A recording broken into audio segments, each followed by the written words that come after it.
Assalamualaikum warahmatullahi wabarakatuh. Waalaikumsalam. Alhamdulillahirabbil alamin. Wal 'aqibatu lil muttaqin wa la 'udwana illa 'alal zalimin. Asyhadu an la ilaha illallah wahdahu la syarika lah wa asyhadu anna Muhammadan 'abduhu wa rasuluhu la nabiyya ba'dahu. Allahumma salli wa sallim wa barik ala nabiyyina Muhammadin wa ala alihi wa sahbihi ajma'in. Wa qala Allah ta'ala fi kitabihil karim, ya ayyuhalladzina amanu taqullaha haqqa tuqatih wa la tamutunna illa wa antum muslimun. Amma ba'd. Para alim ulama, para ustaz, para sesepuh yang senantiasa saya hormati dan saya muliakan, bapak-bapak dan ibu-ibu jamaah Masjid Al-Ikhlas yang dirahmati Allah Subhanahu wa Ta'ala.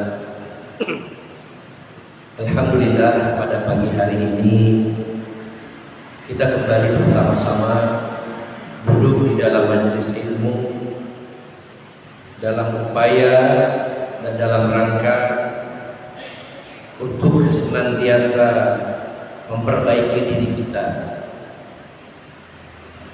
Jika di masa lalu mungkin tentunya ada kesalahan-kesalahan, baik itu dalam sisi akidah,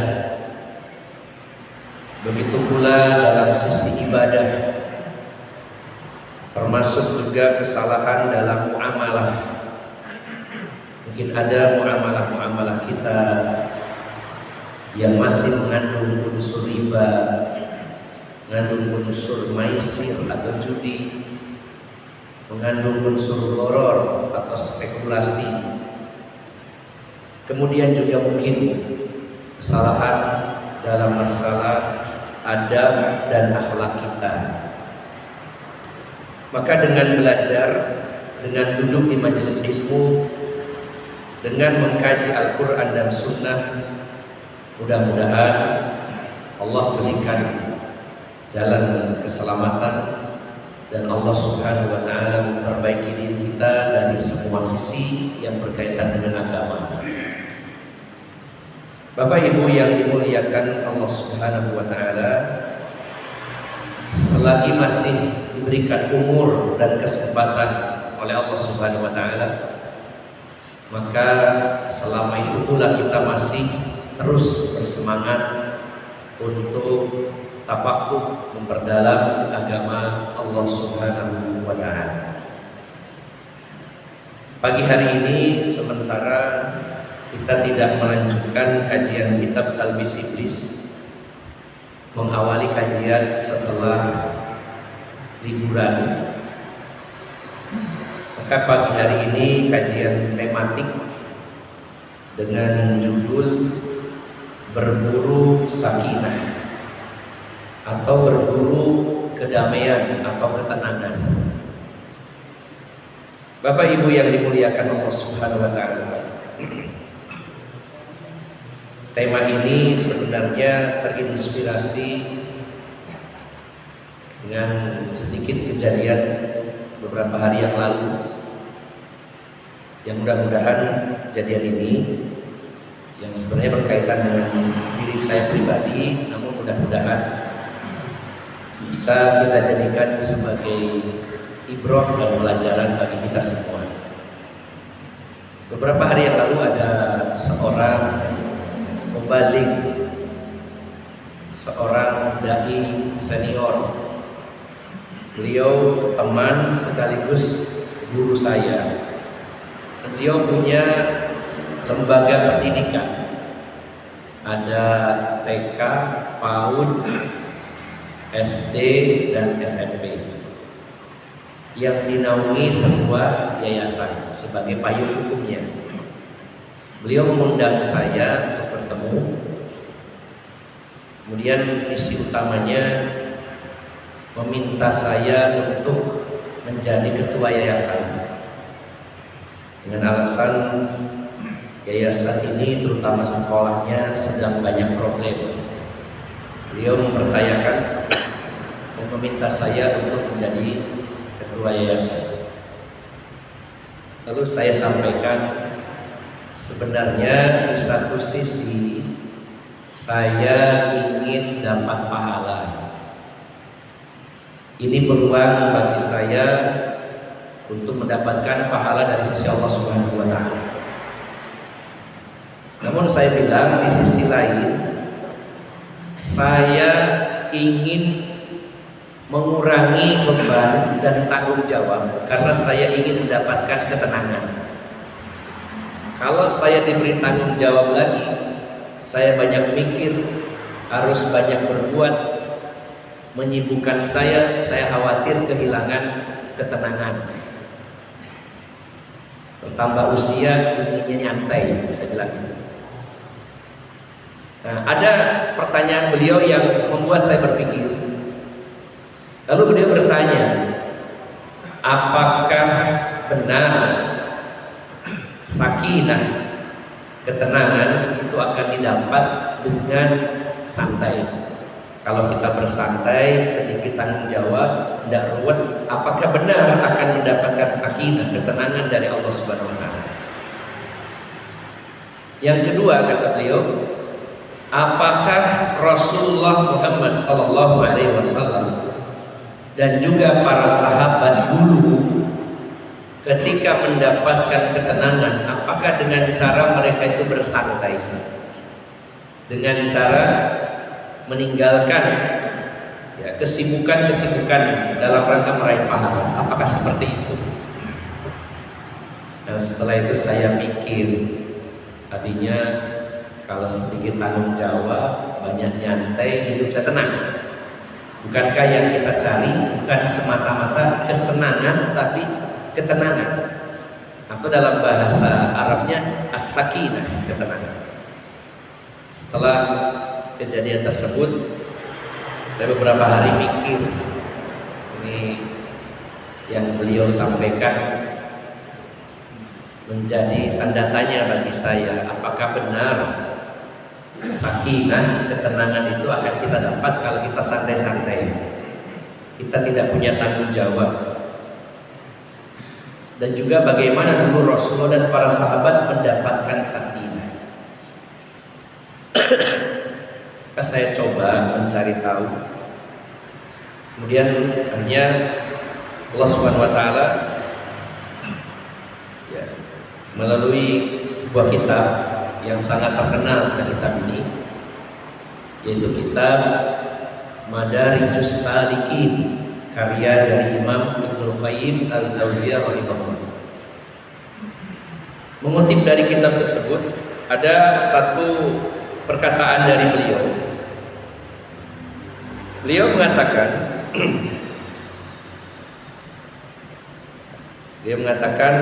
waqad zakarallahu subhanahu wa ta'ala as-sakinata fi kitabihi fi sittati mawadi'. Kata Imam Ibnu Qayyim dalam kitab Madarijus Salikin, ini kitab beliau yang sangat terkenal. Beliau mengatakan, dan sungguh Allah telah menyebutkan kata sakinah di dalam kitab suci Al-Quran itu pada 6 tempat. Ada 6 tempat. Allah Subhanahu wa Ta'ala menyebutkan kata sakinah dalam Al-Quran itu ada di 6 ayat. Nah, pada kesempatan yang berbahagia ini Bapak Ibu jamaah sekalian, karena singkatnya waktu, dari 6 ayat itu saya ingin membahasnya 3 ayat saja, mewakili dari keseluruhannya. Dan 3 ayat ini, 3-tiganya memuat kisah yang dialami oleh Rasulullah Muhammad SAW. Kita akan cari tahu kata-kata sakinah dalam Al-Quran itu berkaitan dengan apa. Namun yang perlu kita yakini bahwa sakinah, ketenangan itu pemberian dari Allah Subhanahu wa taala. Kalau Allah memberi sakinah, pasti kita mendapatkannya. Tapi kalau Allah tidak memberikannya, kita tidak akan mendapatkannya. Sehingga kalau ingin mendapatkan sakinah, ketenangan dari Allah, kita pun harus mengikuti cara yang ditunjukkan oleh Allah untuk mendapatkannya. Tidak bisa dengan inisiatif kita sendiri, saya melakukan ini dan itu supaya dapat sakinah. Karena sakinah datangnya dari Allah, Allah yang beri, kita cari tahu dengan cara apa mendapatkannya. Bapak Ibu jamaah sekalian, ayat yang pertama kita bisa membukanya dalam surat At-Taubah, surat ke-9, ayat yang ke-40. Surat At-Taubah, surat ke-9, ayat 40. Allah Subhanahu wa taala berfirman, "Illa tansuruhu faqad nasarahullahu id akhrajahu alladziina kafaru tsaniyasnaini id huma fil ghar id yaqulu li sahibihi la tahzan innallaha ma'ana fa anzalallahu sakinatahu 'alaihi wa ayyadahu bijunudin lam taruha wa ja'ala kalimatul ladzina kafaru sufla wa kalimatullahi hiyal 'ulya wallahu 'azizun hakim." Jika kalian tidak menolongnya, nya di sini adalah Rasulullah Muhammad SAW. Kata Allah, jika kalian tidak menolong Muhammad, sungguh Allah telah menolongnya. Kapan itu? Yang dijelaskan dalam ini, kapan Allah menolong Rasulullah SAW? Ketika orang-orang kafir mengusirnya. Orang-orang kafir Mekah dalam peristiwa hijrah Rasulullah Muhammad SAW, di mana dia yang dimaksud adalah Rasulullah SAW adalah salah satu dari dua orang yang bersembunyi di dalam gua.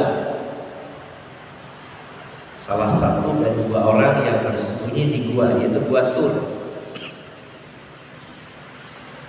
Ketika dia mengatakan kepada temannya, la tahzan innallaha ma'ana, janganlah kamu bersedih, sesungguhnya Allah bersama kita. Nah, kalimat ini kita garis bawahi, fa anzalallahu sakinatahu 'alaihi, maka Allah menurunkan sakinah kepadanya. Allah turunkan sakinah kepadanya. Dan Allah menguatkan, menolongnya dengan tentara yang tidak terlihat. Dan Allah jadikan kalimat orang-orang kafir menjadi kalimat yang rendah, dan kalimat Allah yang tinggi. Dan Allah Maha Perkasa lagi Maha Bijaksana. Bapak Ibu yang dimuliakan Allah Subhanahu wa taala, ayat ini sebenarnya mengkisahkan tentang kejadian ketika Rasulullah dan Abu Bakar bersembunyi di Gua Sur. Orang-orang musyrikin kafirin Mekah itu sudah melakukan berbagai cara untuk menghentikan dakwah Rasulullah SAW. Mulai cara yang halus sampai yang kasar, sampai yang paling kasar. Mereka sudah mencoba membujuk merayu Rasulullah dengan mengiming-imingi hadiah. Lewat Abu Thalib pamannya, Rasulullah ditawari, diantaranya ditawari, yang pertama ditawari harta. Muhammad, kalau memang kamu mengajak manusia kepada agamamu dalam rangka mencari duit, kita akan kumpulkan uang sebanyak mungkin dan kita akan jadikan kamu orang yang paling kaya di Mekah. Kalau kamu ingin kedudukan, kami akan menjadikan engkau raja bagi kami, pemimpin tertinggi. Dan kalau engkau menginginkan wanita, kami akan pilihkan wanita tercantik di Mekah akan menjadi istri. Ternyata tawaran itu ditolak oleh Rasulullah SAW.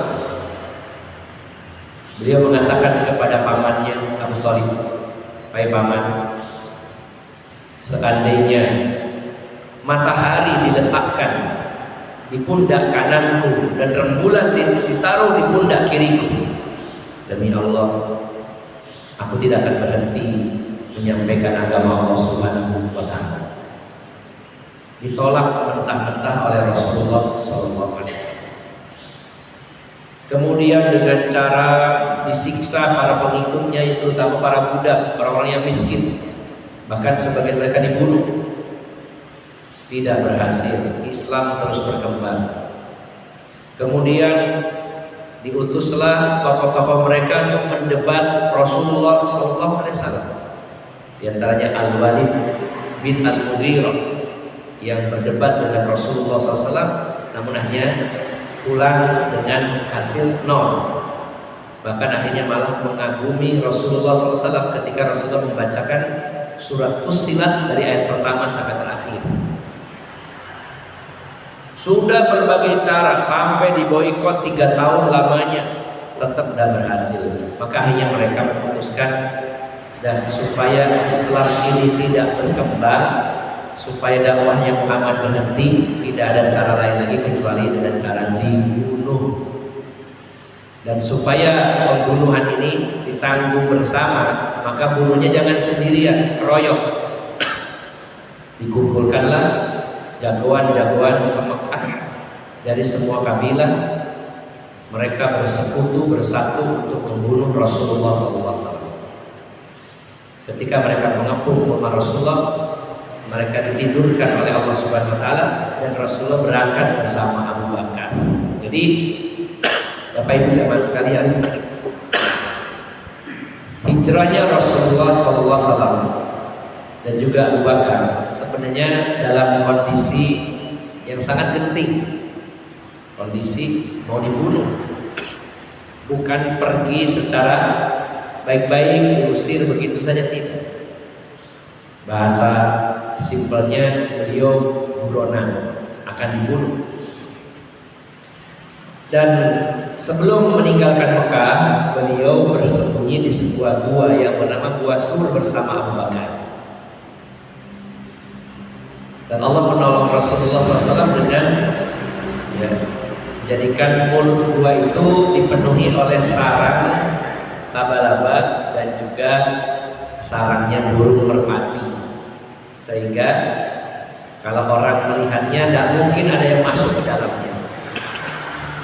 Namun Bapak Ibu jamaah sekalian, Gua Sur ini sebenarnya gua yang dangkal dan sempit. Ketika Rasulullah dan Abu Bakar masuk dan Rasulullah kelelahan, Abu Bakar bersandar di dinding gua, kemudian Rasulullah tidur di pangkuan Abu Bakar. Jadi kepalanya Rasulullah di pahanya Abu Bakar. Rasulullah istirahat, tertidur. Ternyata sedang bersandar di gua, tiba-tiba binatang berbisa menyengat punggungnya Abu Bakar. Entah itu kelabang atau kalajengking, menyengat punggungnya Abu Bakar. Sakit yang luar biasa. Abu Bakar kesakitan, namun beliau berusaha menahan rasa sakit supaya Rasulullah tidak bangun. Tapi saking sakitnya sampai Abu Bakar nangis menahan sakit, netes air mata beliau kesakitan. Sampai air mata Abu Bakar ini menetes di pipinya Rasulullah SAW dan Rasulullah terbangun. Ada apa wahai Abu Bakar? Kau menangis? Wahai Rasulullah, saya disengat binatang berbisa, sakitnya luar biasa. Lalu diobati Rasulullah dengan diruqyah dan dibacakan ayat ruqyah, kemudian diludahi dan Allah berikan kesembuhan. Lalu datanglah orang-orang kafir di mulut gua. Mereka mencari Rasulullah dan Abu Bakar. Nah, disitulah Abu Bakar sempat panik dan mengatakan kepada Rasulullah, ya Rasulullah, seandainya mereka berjongkok, pasti kita ketahuan. Hanya sekedar jongkok kelihatan kakinya Rasulullah dan Abu Bakar di persembunyian yang sebenarnya tidak layak untuk bersembunyi. Kalau mereka itu jongkok, wahai Rasulullah, kita ketahuan dan ketangkap dan dibunuh. Dalam kondisi bingung, panik, maka Rasulullah mengatakan, la tahzan, innallaha ma'ana, fa anzala sakinatahu alaihi. Maka Allah menurunkan sakinah kepadanya, kepada Rasulullah SAW, begitu pula kepada Abu Bakar As-Siddiq. Ini ayat pertama yang di sana ada kata sakinah. Allah turunkan sakinah kepada Rasulullah dan Abu Bakar ketika bersembunyi di gua Sur. Yang pertama.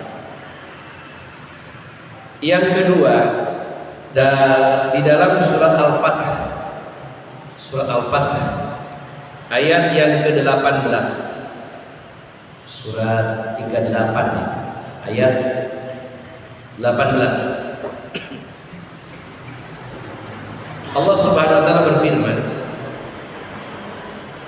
laqad radiyallahu 'anil mu'minina idh yubayi'unaka tahta asy-syajarah fa'alima ma fi qulubihim fa'anzal sakinata 'alaihim wa ayyadahum wa athabahum fathan qariban. Sungguh Allah telah ridho kepada orang-orang mukmin ketika mereka berjanji setia membaiat kamu di bawah pohon, dan Allah mengetahui apa yang ada dalam hati mereka, maka Allah turunkan sakinah kepada mereka dan Allah memberi kabar kepada mereka dengan kemenangan yang dekat. Baik ibu jamaah sekalian, ini kejadian pada bulan Dzulqa'dah pada tahun ke-6 Hijriah. Kita tahu dalam sejarah di tahun ke-5 Hijriah kaum muslimin perang dalam peristiwa perang Khandaq, perang Ahzab, di mana di Madinah yang hanya berjumlah laki-lakinya 1.500-an orang dikepung 10.000 pasukan aliansi gabungan. Luar biasa. Madinah yang kecil, personelnya sedikit, dikepung 10.000 pasukan profesional, dan itu gabungan aliansi. Namun Allah berikan kemenangan kepada kaum muslimin sehingga tingkat kepercayaan diri kaum muslimin meningkat drastis. Dan pada tahun ke-6 kaum muslimin menaklukkan benteng Khaybar, benteng berlapis di wilayah Khaybar yang dikuasai Yahudi.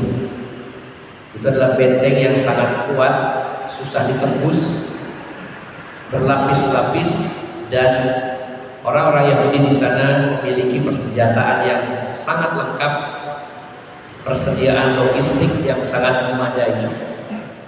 Namun akhirnya Allah berikan kemenangan kepada kaum muslimin. Dan semakin pede kaum muslimin waktu itu. Maka akhirnya pada bulan Dzulqa'dah di tahun yang sama, Rasulullah SAW bersama 1.500 orang berangkat menuju Mekah, tujuannya melaksanakan umroh.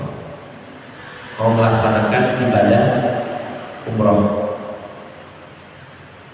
Namun sesampainya di satu kawasan yang bernama Hudaybiyah, beliau mendengar informasi bahwasanya orang-orang musyrikin tidak mengizinkan kaum muslimin untuk melakukan umroh di Mekah. Bahkan orang-orang musyrikin Mekah menyuruh Khalid bin Walid yang belum masuk Islam waktu itu memimpin pasukan berkuda, walaupun hanya 200 personil, tapi ini pasukan elit.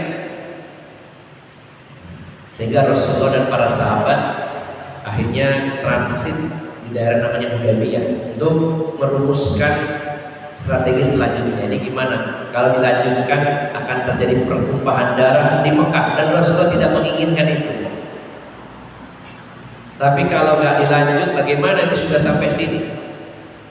Nah, akhirnya ternyata orang-orang Mekah, musyrikin Mekah waktu itu, setelah kalah dalam beberapa perang sebelumnya, terutama perang Ahzab, dan juga tentunya mereka tahu bagaimana kekuatan kaum muslimin yang menaklukkan benteng Khaybar.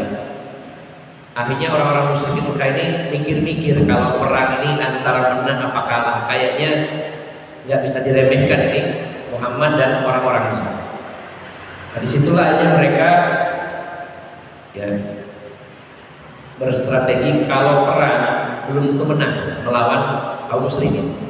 Akhirnya mereka mengirimkan utusan secara bergelombang, gonta-ganti.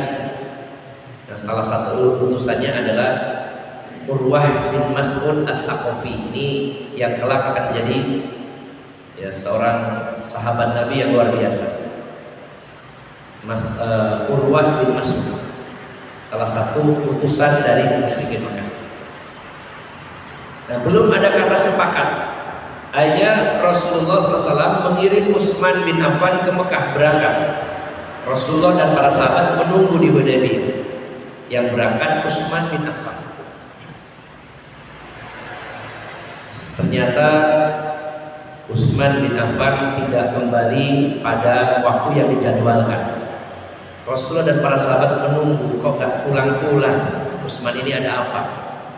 Lalu ada isu berita yang belum jelas sampai simpang siur yang menginformasikan bahwasanya sahabat Utsman telah dibunuh waktu itu. Wah, kata Rasulullah, ini sudah keterlaluan, ini utusan dibunuh. Kata Rasulullah, baik kalau begitu, siapa yang mau membaiat saya, berjanji setia akan bertempur sampai titik darah penghabisan. Dan Rasulullah mengawalinya dengan mengangkat tangan kanan beliau, lalu menempelkan tangan kiri. Nah, tangan kiri saya ini mewakili Utsman yang sudah mereka bunuh, kata Rasulullah. Bersumpah, berbaiat, berjanji setia akan berperang bersama Rasulullah hingga akhir hayat, hampir sampai meninggal. Maka 1.500 para sahabat seluruhnya berbaiat di bawah sebuah pohon yang dikenal dengan istilah Bai'atur Ridwan. Nah, ketika para sahabat bersumpah setia akan bertempur habis-habisan bersama Rasulullah SAW, disitulah Allah berfirman tadi menurunkan ayat yang berbunyi laqad radiyallahu 'anil mu'minina id yubayyi'unaka tahta asy-syajarah. Hanya disebut bai'atur ridwan. Ridwan artinya keridhaan, karena Allah telah menyatakan sungguh Allah telah meridhoi orang-orang mukmin yang berbaiat kepadamu di bawah pohon. Nah, ada satu kalimat di situ, fa'alima ma fi qulubihim fa'anzalallahu as-sakinata 'alaihim. Allah mengetahui apa yang ada dalam hati mereka, maka Allah turunkan sakinah kepada mereka. Ada kata sakinah di ayat ini. Allah turunkan sakinah kepada mereka. Ini kejadian di zaman Rasulullah pada tahun ke-6 Hijriah. Yang terakhir, yang ketiga, yaitu dalam surat At-Taubah ayat 25 dan 26. Surat 9 ayat 25 dan 26. Ayat ini mengisahkan kejadian yang lebih genting dari dua kisah sebelumnya. Sebenarnya yang pertama kondisinya kritis, genting, Rasulullah mau dibunuh di Gua Sur. Yang kedua Bai'atur Ridwan, juga genting karena Rasulullah dan para sahabat bersiap bertempur habis-habisan. Nah, yang ketiga ini juga tidak kalah gentingnya. Allah kisahkan tentang perang Hunain yang terjadi pada tanggal 5 Syawal tahun ke-8 Hijriah. Jadi tanggal 10 Ramadan Rasulullah bersama 10.000 pasukan muslim berangkat dari Madinah ke Mekah tanggal 10 Ramadan. Baru sampai Mekah tanggal 20 Ramadan tahun ke-8. Dan kaum muslimin menaklukkan kota Mekah pada saat itu. Jadi perjalanannya 10 hari dari Mekah ke Madinah dengan 10.000 personil. Jadi Rasulullah ini akhir Ramadan ada di Mekah sampai hari raya di Mekah. Idul Fitrinya di Mekah waktu itu. Dan tanggal 5 Syawal, hari kelima dari Idul Fitri. Kalau di sini menjelang Lebaran Kupat, ya. Maka Rasulullah malah waktu itu berangkat menuju lembah Hunain untuk berperang. Dan luar biasa pasukan beliau bertambah 2.000, jadi totalnya 12.000. 10.000 ditambah yang baru 2.000, jadi 12.000. Ini pasukan yang sangat besar Bapak Ibu. Kita tahu dalam peristiwa perang Badar pasukan Rasulullah hanya 313, sedangkan pada peristiwa perang Hunain berjumlah 12.000. Maka mayoritas para sahabat kaum muslimin waktu itu merasa takjub, maksudnya bangga dengan jumlah yang besar. Dalam pikiran mereka, dulu aja cuma 313 kita menang. Dulu juga waktu perang Khandaq kita 1.500 lawan 10.000 menang. Nah sekarang 12.000, masa sih mau kalah? Jadi para sahabat bangga dengan jumlah yang besar. Maka berangkatlah Rasulullah dengan 12.000 pasukan. Ketika sampai di sebuah celah yang sempit, yang diapit 2 gunung, 2 bukit, ada celah sempit. Rasulullah dan pasukan beliau melintas di situ, dan disitulah beliau dan para sahabat dihujani anak panah yang jumlahnya sangat luar biasa kayak hujan dari atas kiri kanan. Dan hujannya bukan air, anak panah. Dan sempat pasukan muslim tercerai-berai, ya, kocar kacir, ada yang mundur ke belakang, hanya bertahan beberapa orang, termasuk Rasulullah SAW. Allah menggambarkan kejadian ini dalam surat At-Taubah ayat 25-26. Allah berfirman, laqad nasarakumullahu fi mawatin katsiratin, dan sungguh Allah telah menolong kalian di banyak medan pertempuran. Berkali-kali Allah tolong kalian di medan pertempuran.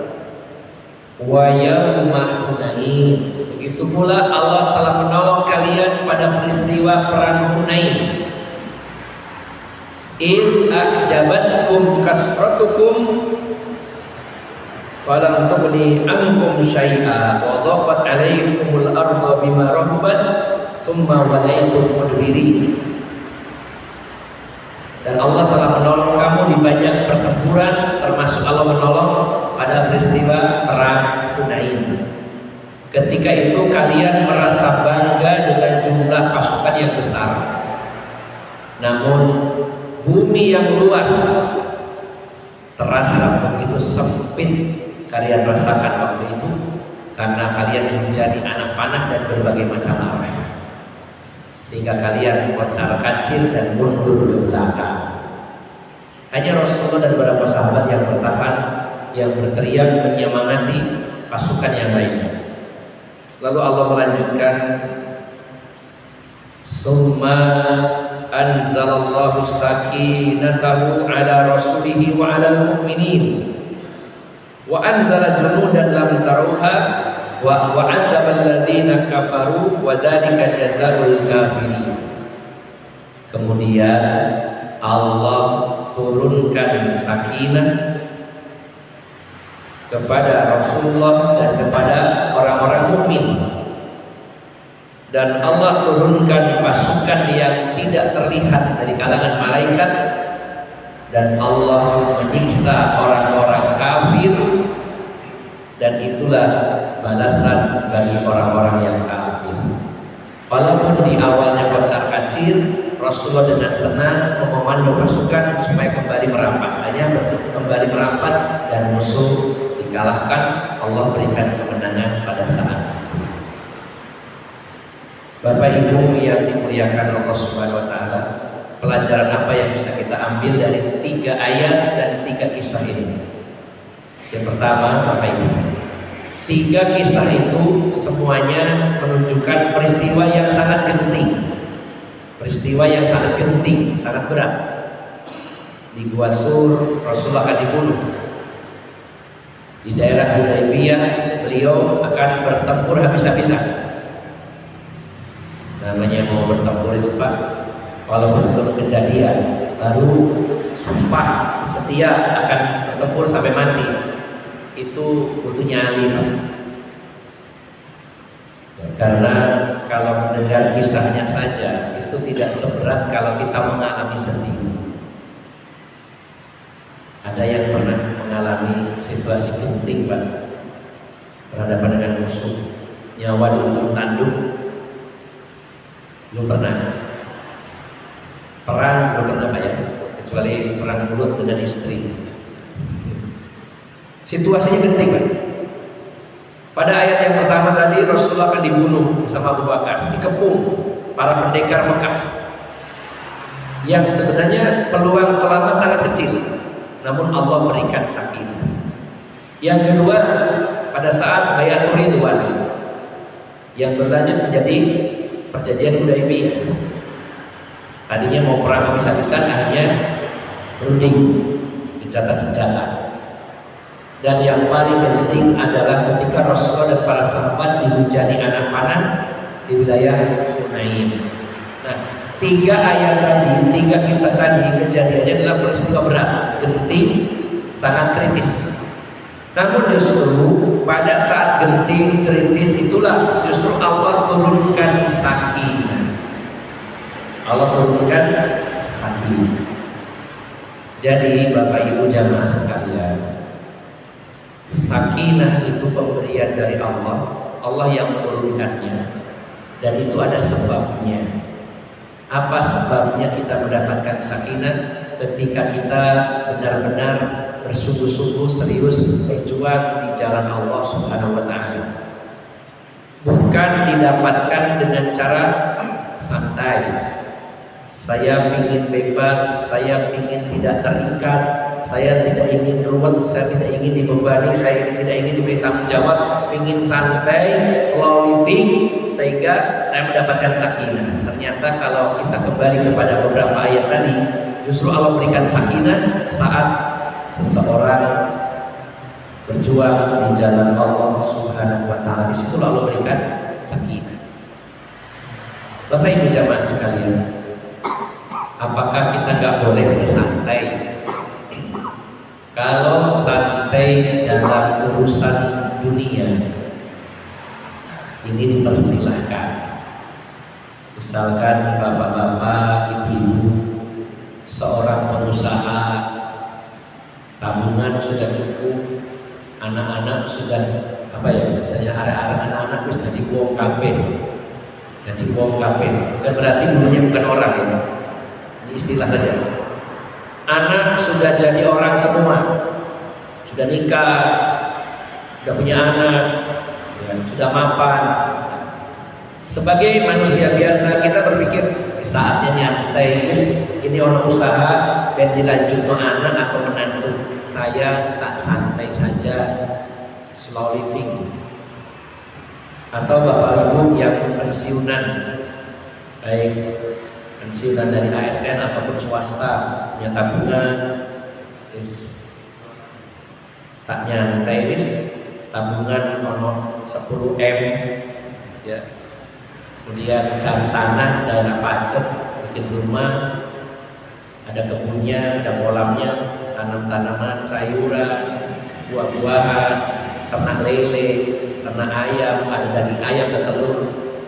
Wis gak usah mikir lian-liane, gak usah mikir perang Iran sama Israel, misalkan begitu. Wis nyantai aja. Mungkin ada sebagian kita berpikir seperti itu, dan itu sesuatu yang wajar. Terutama ketika Allah berikan umur panjang dan kehidupan kita dicukupi oleh Allah Subhanahu wa taala, ingin kita bersantai. Nah, kalau urusan dunia monggo. Bersantai sesantai-santainya monggo. Tidak disalahkan. Tapi kalau kita berpikir saya ingin santai, berhenti, pensiun dari berjuang di jalan Allah, tunggu dulu. Rasulullah dan para sahabat, mereka tidak pensiun dalam berjuang sampai akhir hayat. Sampai akhir hayat Rasulullah dan para sahabat. Ketika Rasulullah sakit keras, justru beliau mengirimkan ekspedisi pasukan yang dipimpin oleh Usama bin Zaid bin Harithah untuk berperang melawan Romawi. Rasulullah mengirim pasukan yang dipimpin Zaid bin Harithah, ya. Dan pasukan ini dipimpin seorang panglima yang baru berusia 19 tahun.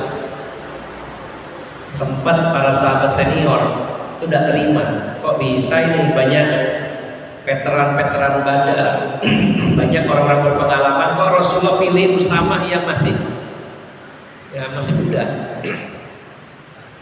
Maka saat Usama bin Zaid bin Harith tadi berusia 19 tahun berangkat menuju perbatasan Syam untuk berperang melawan Romawi, baru saja keluar Madinah mendengar berita Rasulullah wafat, sehingga beliau dan pasukannya pulang kembali. Setelah pemakaman Rasulullah selesai, berangkat lagi. Dan uniknya dalam pertempuran tersebut tidak ada satupun dari kalangan kaum muslimin yang gugur, pulang utuh, pasukannya utuh 100%. Dan para sahabat tercengang, Rasulullah nggak salah pilih ternyata ya. Pemimpinnya, panglimanya luar biasa. Berangkat dan pulang, pasukannya utuh. Ini menunjukkan bahwa di saat beliau sakit keras, bahkan ini yang merenggut nyawa beliau masih memikirkan tentang Islam, bahkan mengirim pasukan. Nah, jadi Bapak Ibu jamaah sekalian, kalau ingin mendapatkan ketenangan, kalau itu ingin solid dalam urusan dunia, monggo. Tapi kalau urusan akhirat, urusan berjuang, jangan pernah pensiun. Dan justru kalau kita terjun menceburkan diri dalam berjuang di jalan Allah, disitulah Allah akan berikan sakinah tadi. Sakinah itu akan Allah turunkan, Allah berikan kepada kita ketenangan kalau kita memang komitmen terus berjuang di jalan Allah Subhanahu wa taala. Lalu perjuangan apa yang bisa kita lakukan di usia lanjut, Bapak Ibu yang memuliakan Allah Subhanahu wa taala? Justru panjenengan yang sudah mungkin usianya di atas 55, 60, justru panjenengan orang-orang yang Allah pilih memiliki pengalaman yang jauh lebih banyak dari kami yang lebih muda. Punya pengalaman, punya skill, punya kemampuan, yang semua itu akan dimintai pertanggungjawaban di akhirat nanti. Maka berjuangnya di mana? Masih banyak peluang-peluang berjuang Bapak-bapak. Jangan pernah berpikir saya sudah tua, 60 lebih, mau berjuang model apa lagi? Bukankah peluang-peluang pahala, peluang surga, pintu-pintu perjuangan terbuka di hadapan kita?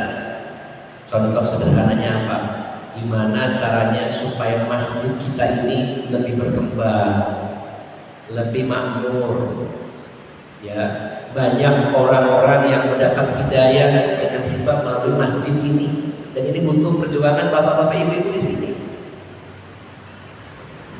Boleh kita memikirkan yang jauh-jauh, memikirkan Gaza, Palestina dan lain-lain. Itu adalah bentuk kepedulian kita. Tapi yang di depan mata kita yang bisa kita lakukan justru malah tidak kita lakukan. Nah, ini jangan sampai seperti ini. Kita tetap berjuang, mendoakan, menyumbang dan sebagainya. Tapi perjuangan di depan kita justru jangan dilewatkan. Contoh sederhananya tadi masjid, lembaga pendidikan kita, panti asuhan yang kita miliki, kegiatan-kegiatan sosial untuk mengenalkan Islam kepada masyarakat. Ini butuh panjenengan semua yang punya pengalaman manajemen, pengalaman memimpin. Jangan dikira itu semua tidak akan dimintai pertanggungjawaban oleh Allah Subhanahu wa taala. Nah dari sini saya pribadi mengambil ibrah. Oh iya ya, saya baru sadar tadinya ingin santai, sudahlah ya, biar dipegang teman-teman saja, saya nggak usah capek-capek, ingin nyantai. Mulai hari ini kita ralat.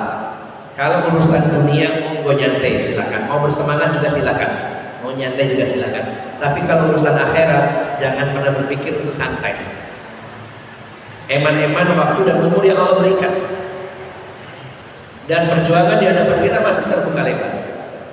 Nah, Bapak Ibu, baik dengan harta, dengan fisik kita, dengan tenaga, dengan pikiran, dengan ide-ide, gagasan, saran-saran, ini sangat dibutuhkan. Contoh sederhananya, gimana supaya masjid ini lebih makmur, lebih ramai, kemudian banyak warga sekitarnya yang mendapat hidayah dari Allah Subhanahu wa taala. Ini juga salah satu bentuk perjuangan, dan masih banyak pintu-pintu yang lain. Jadi kesimpulannya Bapak Ibu jamaah sekalian, ayat-ayat tentang sakinah justru Allah infokan kepada kita, diberikan kepada mereka yang sedang berjuang di jalan Allah Subhanahu wa taala, bahkan dalam situasi yang kritis, situasi yang genting. Bukan dengan cara bersantai kemudian pensiun dari berjuang di jalan Allah Subhanahu wa taala. Mari kita semuanya yang telah diberi potensi apapun oleh Allah Subhanahu wa taala, kita gunakan potensi itu untuk berkontribusi, ambil bagian dalam perjuangan membela agama Allah Subhanahu wa taala. Demikian Bapak Ibu jamaah sekalian, semoga ini menjadi motivasi bagi saya pribadi khususnya, tentunya bagi Bapak Ibu jamaah sekalian, untuk lebih besar andil dan sahamnya serta kiprahnya dalam dakwah, dalam perjuangan meninggikan kalimat Allah Subhanahu wa taala. Semoga bermanfaat. Mohon maaf atas segala kekurangan.